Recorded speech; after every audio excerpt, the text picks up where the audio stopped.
Welcome, everyone. My name is Henrik Rexed from, I'm a cloud native advocate at Dynatrace, and I'm almost like an observability geek, I would say, because I try to provide content on observability in general. So everything which is related to observability, I am a big fan of that. So if you're connected to this session, it means that you're interested into Kubernetes, because in the title you see Kubernetes.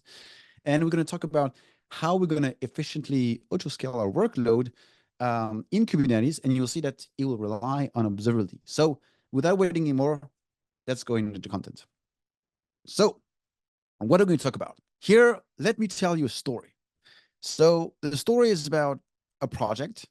So I had a chance to discuss with customers, and I'm going to reveal the names, but I'm going to go walk through that story. And the story obviously is going to be related to Kubernetes, no surprise. And then I know that some of you doesn't like to talk about that, but here in this track, we're going to talk about money. Yeah, we're going to how to save money, what are our environment costs and so on, and how we can control that.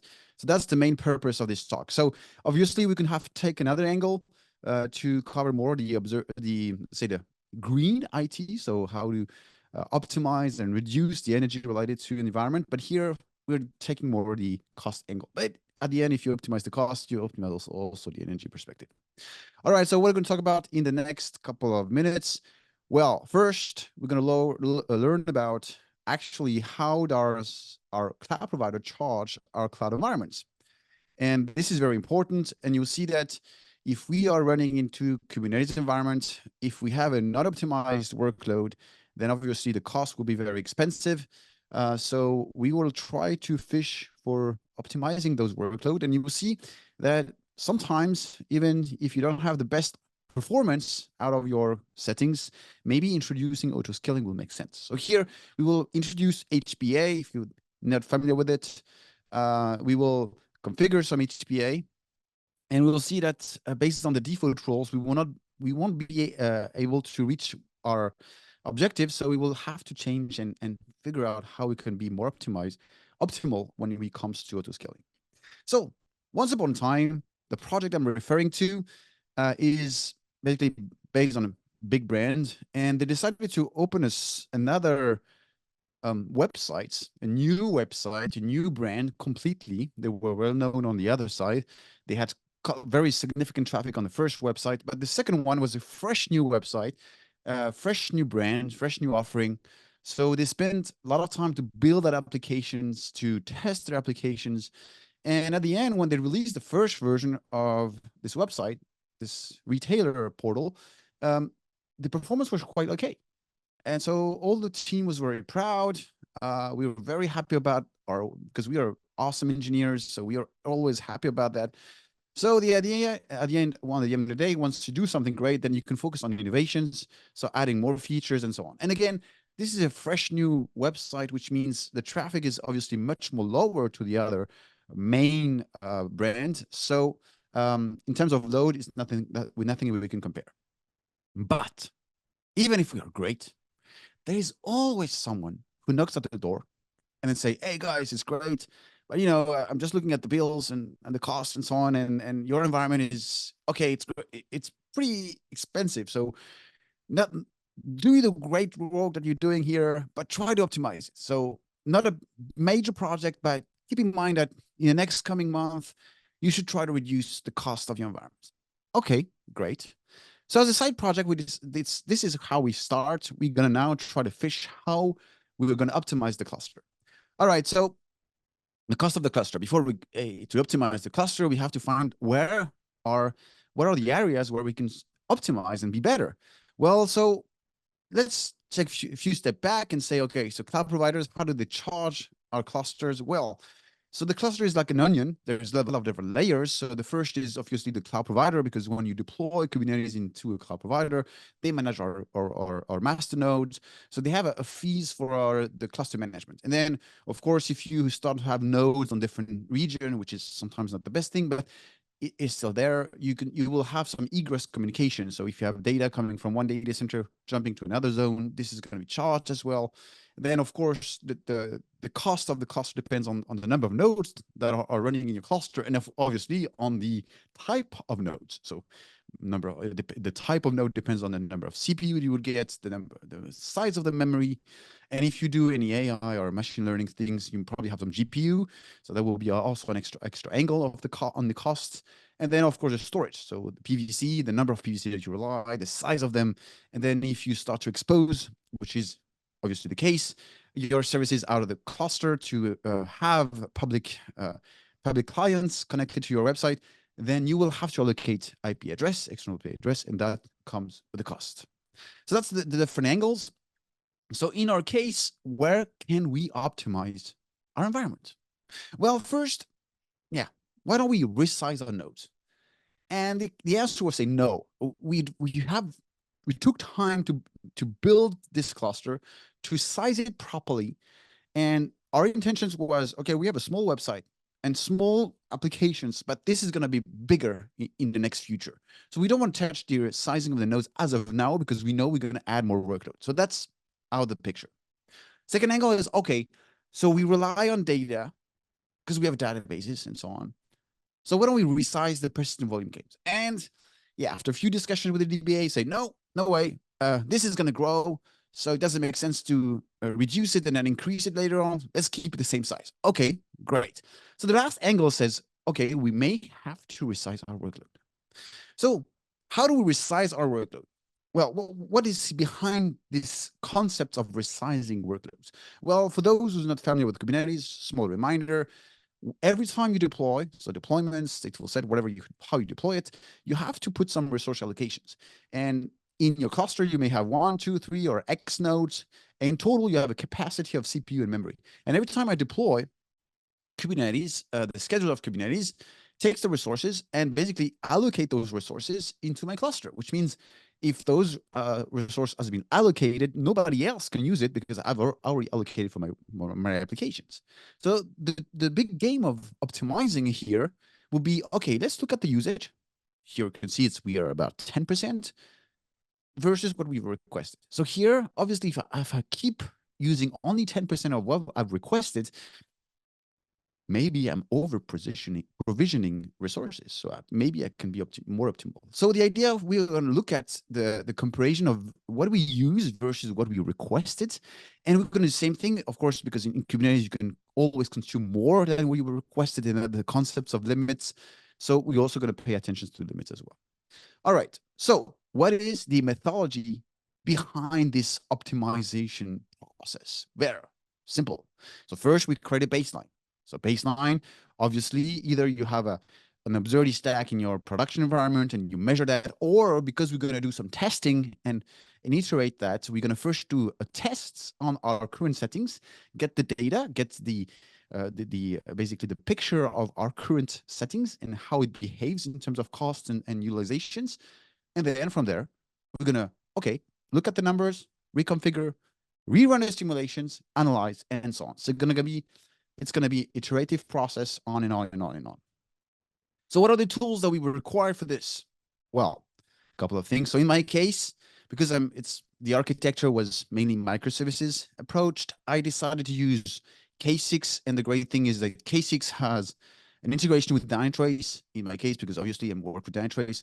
So I'm going to obviously utilize Dynatrace. So the data from K6 from the test will be shipped directly to Dynatrace, which means I can pay attention to the response times from a Dynatrace perspective. So that's exactly what I need. The second aspect is I need to have some visibility on the cluster. So on the Kubernetes sites, I will rely on the Dynatrace operator that will give me the health. But if you were using other solutions, there is plenty of different solutions that will measure the health of the cluster, like Prometheus with Kubesat Metrics and Node Explorer, various explorers available in the Prometheus stack. But now, out of just the resource utilizations, we want probably to measure the cost. And for that, we're going to rely on a project that is available on CNCF called Open Costs that exposed the estimation of the costs of our workload. And that will be perfect for what we want. We want to target the costs, and that will be like a KPI that we're going to walk through on a daily basis. And then in our particular case, we're utilizing Istio as a service mesh. So we'll have Envoy And we'll see later. Maybe we're going to rely on a couple of indicators provided by Envoy or Istio to help us to be better. And for this, because this is going to be metrics produced as a Prometheus format or OpenTelemetry, I'm going to use an OpenTelemetry collector, and the OpenTelemetry collector will help me to basically take the data and send it to Dynatrace. And at the end, I'm able to produce beautiful dashboards, and you'll see that during the next couple of minutes, I'm going to walk through results, and I will utilize the dashboards, and the dashboard will help me to keep track on the efficiency. So CPU, or the workload efficiency, means comparing what I'm used versus what I'm requested. And of course, I'm targeting for the most efficient workload. The one that has the lowest number will have to be optimized. And I will also have the angle of the costs, which is obviously something very important. All right, so let's target the results. And we will look at from the baselines to various steps of the optimization process. And of course, again, don't take the numbers as it is in your environments, because it's basically related to how this application behaves. So again, it's just to share the approach. So if you want to play around and have fun, because always have fun with Kubernetes, I have prepared this environment, which is available on GitHub on my GitHub account. So there is OpenCOSP, like I said, Prometheus, the OpenTelemetry demo, because I wanted to have two different workload to make the cluster a bit running. Hipster shop, of course, in the default namespace, I have the OpenTelemetry collector, and have Istio in the Istio systems, and Dynatrace operator for the Dynatrace operator workload. So what are the actual baseline? So when we did the first tests, we measured, and we knew that around 20 minutes of the test, we were about supporting a bit less than 100 users. Like I said, it's a fresh new service, so the load is obviously lower than the main website, but we were about supporting 100 concurrent users that were doing significant traffic. In terms of response times, we are pretty good, around a couple of 500 to 600 milliseconds, so pretty much acceptable. In terms of, and then you can see that from 25 minutes, we start to have unstable response times. And if you look at the resources, so that's the graph on the bottom right, we can see that the CPU drop. So there is something we have to look at it. Why do we have this behavior? We'll talk about it later on. Don't worry. And then if you look at the efficiency of my application, which is the Hipster shop in my case, we are about 25%. So we could be better. We don't utilize our resources properly. And then if we look at the cost angle, in terms of CPU usage, we're about $9 per month. You say, hey, $9, nothing. Okay, keep in mind, this is just a demo environment. It should be obviously higher if you have more workload. And then on the other memory side, which is not the biggest component in my area, it's just half a dollar. So which is okay. So we got to focus on the CPU aspect. All right, now let's have a look at the settings that we've decided to pick. And by looking at the numbers, just the graphs, you say, oh, that's kind of weird. The response times on the bottom left, wow, sounds very unstable. So what did you pick that settings? I will explain, guys. Don't worry.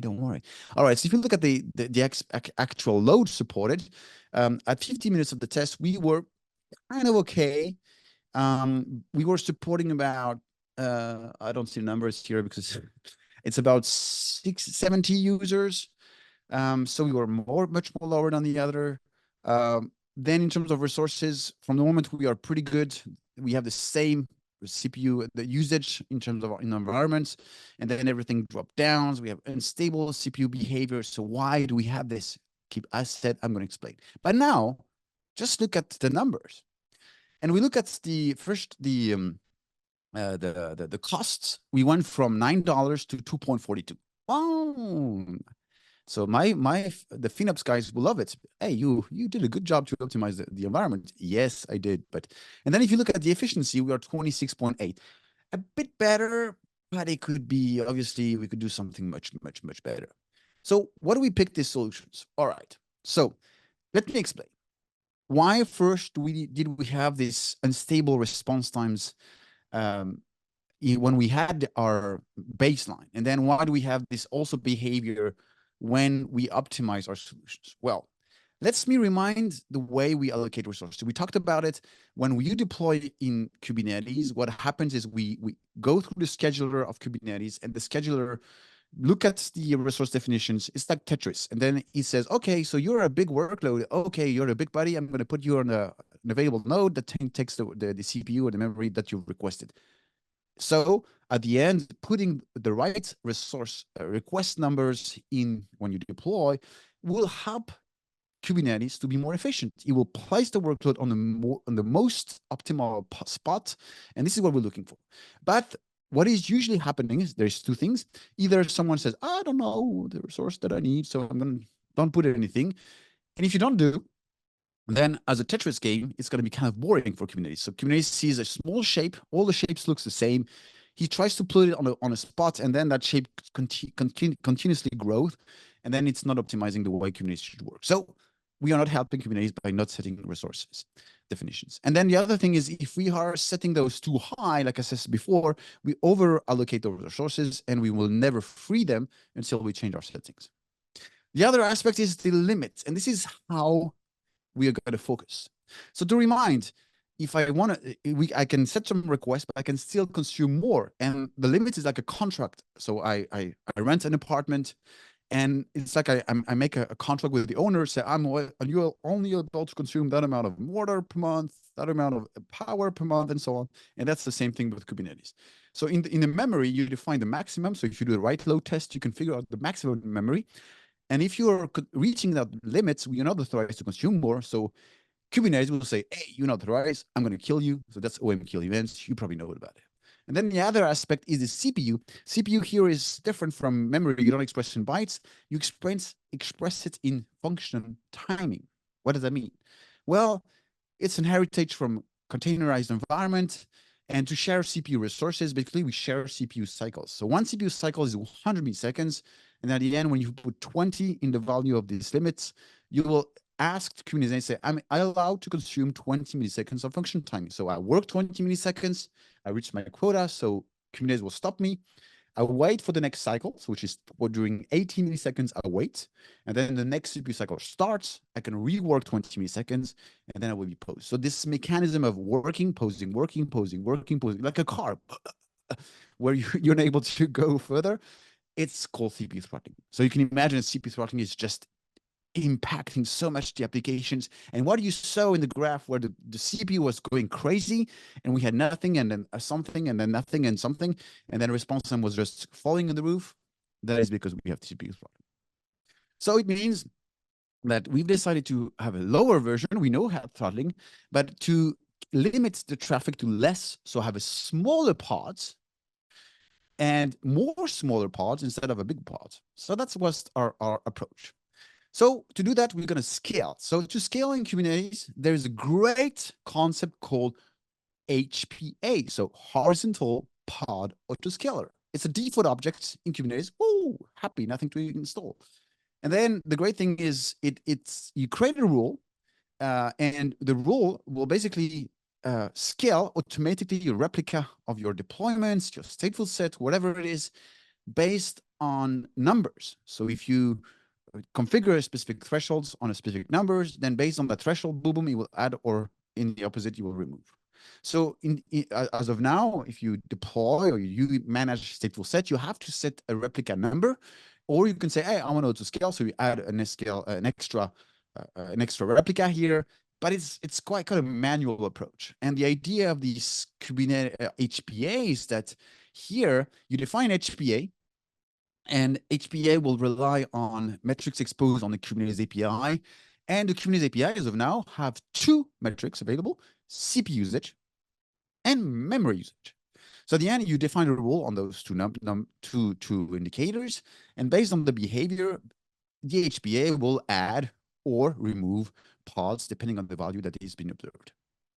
So let's take an example with the default rule HPA. So I have my shop applications. I want to put some HPA rules, and my applications, basically, I want to make sure that all the components that will provide business value to the organizations or to the website needs to respond properly. So I'm going to put on autoscaling rules. So I'm targeting, of course, the front end because it's the door of my application. And then there's a couple of other components. So the product catalog, obviously, the cart, the shipping, the payment, because if I'm not able to take payment, it will be the catastrophe. Yeah, so all those services that are very critical, I'm going to do. And then there is, when you do autoscaling, there is a golden rule. And the golden rule is don't scale when you need it. Why? Because you know this, we rely on containers. And from the moment you need that resources, then Kubernetes will schedule it. You will have a container and the container will start. And to have that container really serving traffic, it could take about a minute or so, even more if you have Java, for example. So Spring Boot. So you have to consider that time to actually have this pod available, really available to serve traffic. So the job, because if you don't take that aspects into your equation, then you can scale too late and you can have the dummy effect where everything goes down. So we're going to avoid that. So what is the approach? So we know that we need, for example, an instance at that moment, and we know we've measured basically how long it takes to get a healthy and live component. So we measured that and we said, okay, so we need around 2 minutes. So then instead of using the actual value that we need at the moment we need to scale, we're going to basically take the value 1 minute or 2 minutes before, depending on how it works. So in my case, what the CPU usage for the front end was 95%. And that we use to do the autoscaling. So let's look at the numbers by applying HPA rules by default, the one with the CPU and memory. Well, so if you look at the numbers, well, let's start with the response times. And then I've just added a graph on the bottom right to show you the distributions of the number of containers, of pods per workload. So that to figure out if the autoscaling patterns are aligned with my load. So you can look at the response times. We can say that, okay, so from about 16 minutes, we are kind of okay. And then we fly on the roof. Okay, so that's the first piece. And at that moment, we are about 90, so a bit better. But again, not a big revolutions. In terms of load, again, the CPU, we have less throttling. We see less throttling. So it's a bit better. But again, we start to have a CPU behavior really well unstable from really late on the test. But this is way far from the moment our response time starts to be jumping on the roof. Now, if you look at the resource efficiency, we jump to 71%. So it's better. But again, and now if you look at the costs, we are 2.24. So we reduced slightly the number that we had before. And then if you look at how the pods comes in the system, we are pretty much aligned. So that's what we expect. So I think the HP on the CPU usage was not great. So we thought, okay, so the problem that we had here, from the moment we start to have this response time completely unstable, again, we looked at it again and we saw, okay, so it's related to throttling. So we know that throttling is the main problem for our problem. So let's try to find a way of reducing the problem. So we thought, okay, let's take another metric. It will be cool because we have envoy at the end. And for each those individual services, okay, let's take the number of incoming requests in that given service. And that this number will happen to say, okay, from let's say 50, 100 requests coming in, I need an extra workload. So that could be pretty good idea. So let's do that. So, but the thing is, HPA does only use CPU and memory. So how can we use external metrics? Well, just to remind, in Kubernetes, there's a notion of metric adapter. So the metric adapter is like you deploy an adapter. It's like a dictionary that will basically interact with the API of Kubernetes receive a request. He doesn't know the metric, so he will go to the adapter, and the adapter will translate that API call to the right query on the backend. So at the moment, in terms of adapter on the market, there is Prometheus and Datadog. The main downside of the adapters is that you can only have one adapter in your cluster. And as you all know, most of us are using several observability solutions. So having one adapter for one solution, okay, it's great, but Some maybe in the future we'll use some of the other metrics. So it's quite annoying. So what else? What are the other solutions? Well, there is Captain. Captain is an open source project, and Captain is available. Is a SynCF project available, and Captain do a lot of use cases, but it provides a component that is just great called the metric server. And the metric server will basically interact with our Kubernetes API and expose providers. So providers will translate a metric into a given query for the backend of our choice. As of now, there's Dynatrace, there's Prometheus, there's Datadog, and there's plenty of others that will come soon into the Captain metric provider. So this is exactly what I'm looking for. So how do I need to do? Well, first, of course, you have your metric server, you have your deployments. I'll first deploy the Captain metric server available in my cluster. Then I will define a metric provider. So how do I interact with the backend of my choice? So in my case of Dynatrace, I'll put a URL, an API token to interact with the data. And then I need to define the actual metrics that I need. So how do I get that metrics? So here, for example, I have a query, which is a metric expression in Dynatrace. I'm requesting the request duration of a given service. And that will be the metric. And then at the end, once I've defined this, then I can create my HPA rule and say that that HPA rule will rely on a Captain metric available in the Kubernetes API. And I'm referring to the metric name that I've defined previously, and then I can put the thresholds. So this is exactly what we needed.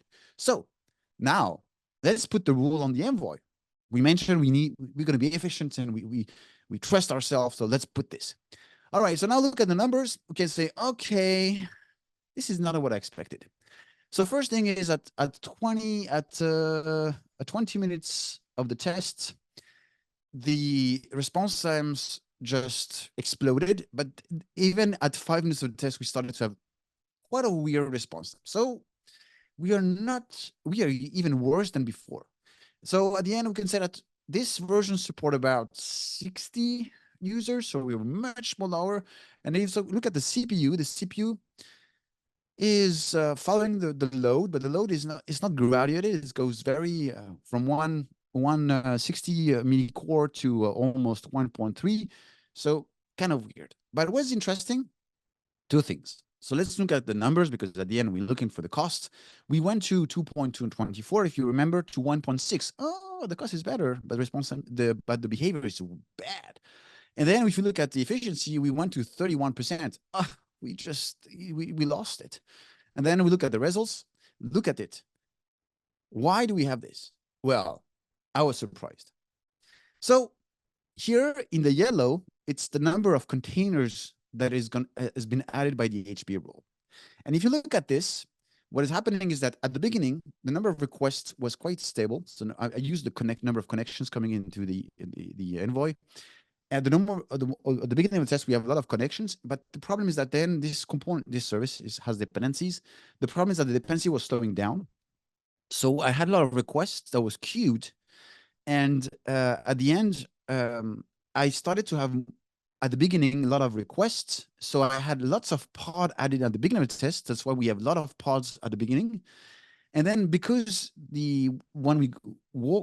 if the test goes on, we have more load and the other components slow down, and we have less connections at the end. So at the end, instead of having more containers when we have more load, we have the opposite. We start with a lot of containers, a lot of pods, sorry, and then it starts to reduce. So completely the opposite behavior that we're looking for. And at the end, if you look at 30 minutes of the test, we only have one pod instead of 10 or whatever.